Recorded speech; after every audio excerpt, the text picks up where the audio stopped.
wala ge ti pot ko po do pu do we kwa lo kwa ta so ti de pha ko di ko ga to blog do awe me wala ta so ki kha le to ya i ta so ki kha ni do pu do we ti hi ne we da le PPTV ta so awe kwe lo we da ta so de kha ya khu to ji ja iเทวดาเลยสหรัฐจ่อส่งดาร์กอีเกิลถล่มอิหร่าน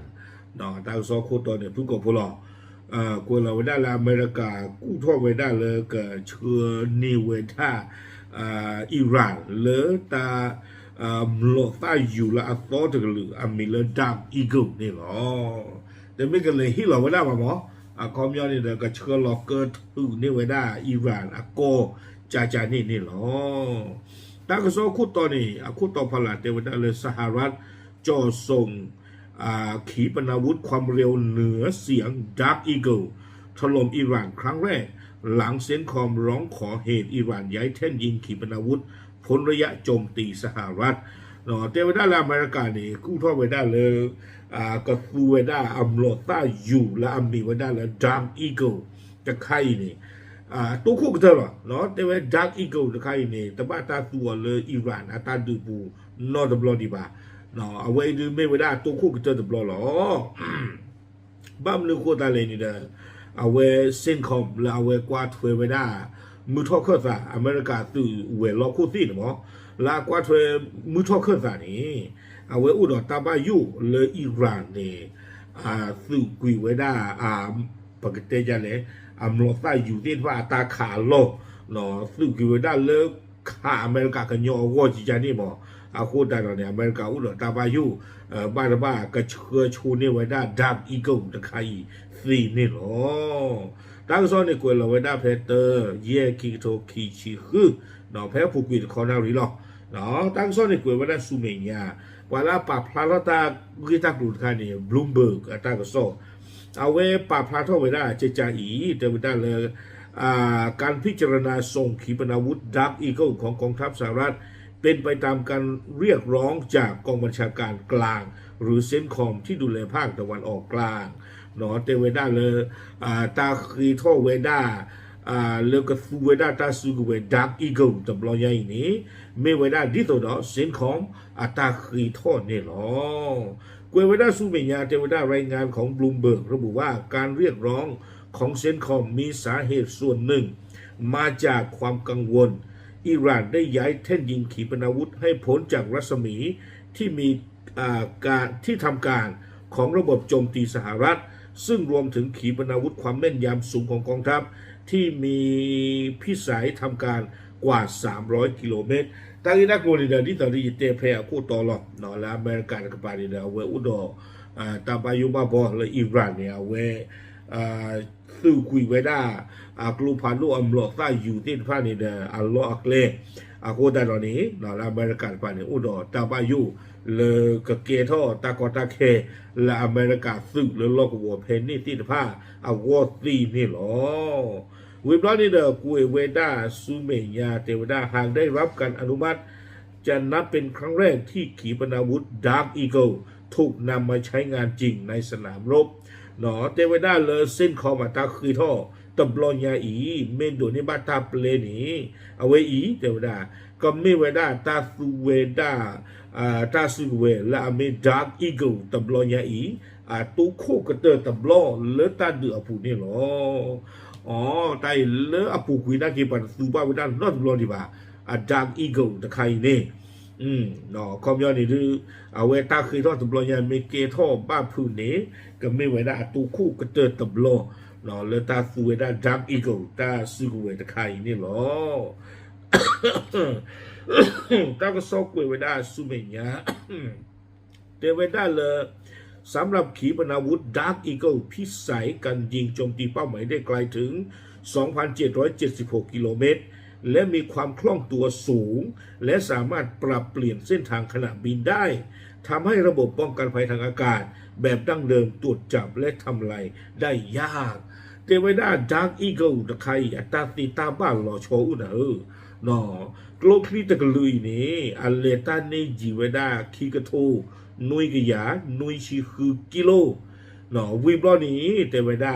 โยเตอร์มีความคล่องตัวสูงเนี่ยคอมยอเลต้าเนี่ยตั้นโนตาบลาตัวอุบาวิบล้อนี้ตาติตาบาลอชอนคาโดเตเวด้าเพออยู่เลกลีกลาเลตตุดีบาเลตอยู่จิวทีแต่ตุเลตาจิวทีลอดีบาคานี้ชอตเลกอยากเลจิวทีโดตาลอเลอาการโตตีเวด้านี่หรอเตเวด้าจิจานี่เฮตาคานี่ดูเนาะพันนี้หรอไม่เลยไม่ใช่พวกโลกินดาปลาเท่าวิบล้อรวยเพลินรอเพลินนี้เลยนะข้างดากาโคตรตีละอีข้าโคตรตีละเดี๋ยวไม่ได้ตาโคตรนี้อเมริกาโกลกีดาเพื่อนเราไปทุกราเนาะตาเอาอุดรตาตีตาบ้าใจเนี่ยเดี๋ยวไม่ได้เพลเลยตาเบอร์โตคันนี้เนาะชอตเล็กวีอัตเล็กเลซีวิบนี้เดี๋ยวไม่ได้โกลกีเล็กก็ขาหาวอกอยู่เลยเขาคู่เพลคู่เลิกว่าชอลค่ะไม่ได้ที่บ้านนี่เด้อหาคู่เบ้าก้อจีเนาะเดี๋ยวไม่ได้สิจานี่วิบนี้เตวดาเมื่อช่วงต้นเดือนเมษายนที่ผ่านมารัฐบาลสหรัฐได้มอบอำนาจให้กองบัญชาการยุทธศาสตร์ U.S. Command เป็นผู้บริหารจัดการขีปนาวุธ Dark Eagle เนาะเตวดาเพลาอีพรีทอโลเพอปูกุยนี่เด้อเตวดาเลยอเมริกาปัดดูนี่เนาะอาลเวดา Dark Eagle ตาสุกเวทคาอีและ U.S. Commandซูบูดีต่อแล้วก็กวาดเทวสุกเลเวดาและอัลกิเตอร์ซึ่งเป็นการยกระดับระบบอาวุธชนิดนี้เนาะจากการใช้งาน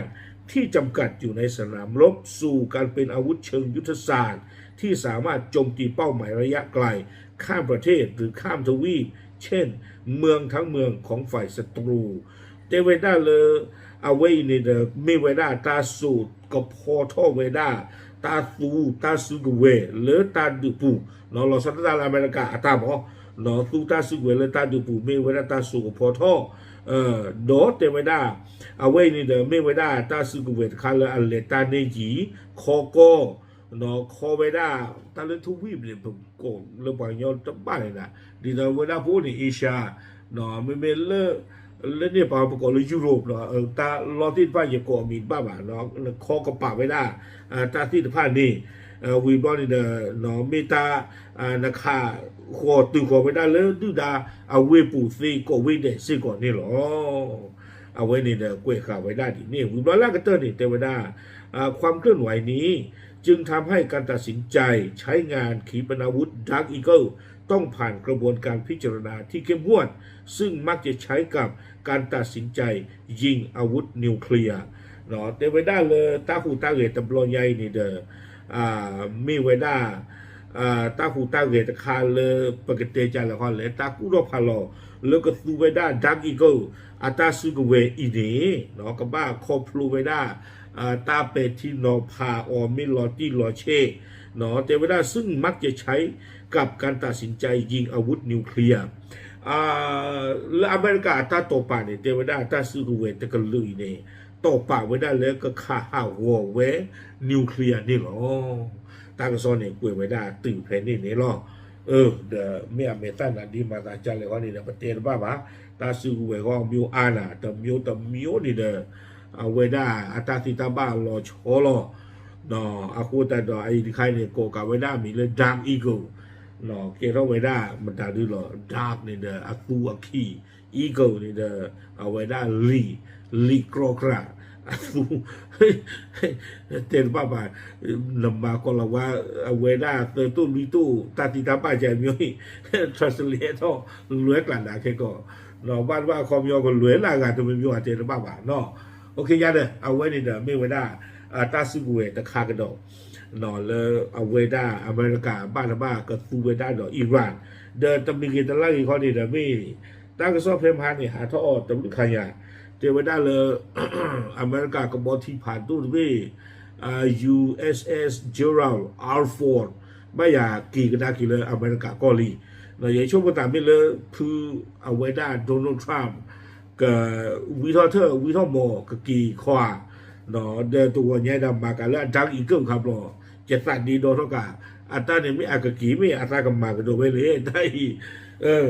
เนาะไม่ละอิสราเอลปาเนี่ยดู ตากระซออุตคาดีจะเตะหรือว่าตีตะโกบาเนาะไม่เลยสุดละดื้อเอาไว้เคยขอตาลีกว่าเวลาจอดูอเมริกามีวิธีเท่านั้นกินว่าเวตัววิธีเท่าบ้าอุดาตาตบป่าบ้านว่าไม่แค่กว่าจะนุยที่ว่าแต่ตากตะเลยก็ได้อิหร่านเปียโน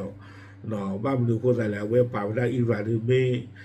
ตาชูตาเมลเอาไว้เอาวพานีหรอโอเคเอาไว้นี่เด้อไม่เวลาดาร์กอีเกิลตาสุกเวแล้วอุดตาติตาบ้าหล่อชอเลยตบ้าตาสุเวดาโนตะเข็นนอนก็ดีบาตะค่าเอาเรียกลูกเนาะบ้านบ้าก็บ้าตาสุเวดาเพอชูอัคลีอีตีนี่หรอเอาเขาย้อนนี่เด้อตาเตอร์โปโลซาตากระตูตาปกติจะอะไรกันที่โลซาตากระตูตะกูตาเมตาเกทับป่าทำเป็นตัวอุบาเนี่ยมั้งเนาะเป็นตัวอุบาเนี่ยดูจีช่วงว่าแต่เรื่องบ้านบ้าเอาไว้ดาร์กอีเกิลตัวกุจิบ้าเอาไว้